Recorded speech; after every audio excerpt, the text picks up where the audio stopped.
ვირჩევთ მეგობრებო სუპერ პოპულარულ რაღაცებს და წავიდა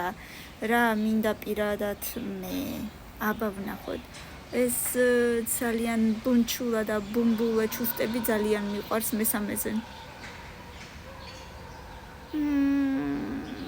სამსახური ამჟამად მე არ მაქვს და არ მჭირდება ამიტომ მე-10-ზე მაინც არა მიყვარს ესენიც მე-5-ზე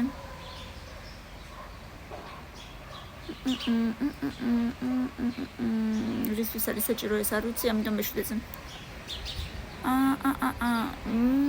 რა ლამაზია მეორე-ზე ფოცები მაქვს და ამიტომ არ მინდა მე-9-ზე ძალიან სიყვარულობაა პირველზე კარგი ჩანთა ძალიან მე-6-ზე მithumetasat როცა ორი შვილი ყავს და ამიტომ სადღაც მიდიხარ და უეჭველი ბევრი რაღაცები უნდა ჩაელაგო ამიტომ იყოს იქ სადაც დავდე მე-6-ზე ეს უფრო საბავშვოა საჩემო არ არის რაღაცა თოჯინაა მე მგონი და შავი მაისურე ყველას უნდა ვის არ უნდა ხო ყველას იმიტომ რომ ბაზა არის ჩვეულებრივი ბევრი ლაიქები და კომენტარები 500 ლაიქი და მეორე ნაწილი იქნება აუცილებლად დროებით შენ რაც გიყვარს დაწერე კომენტარებში რა თქმა უნდა პაკა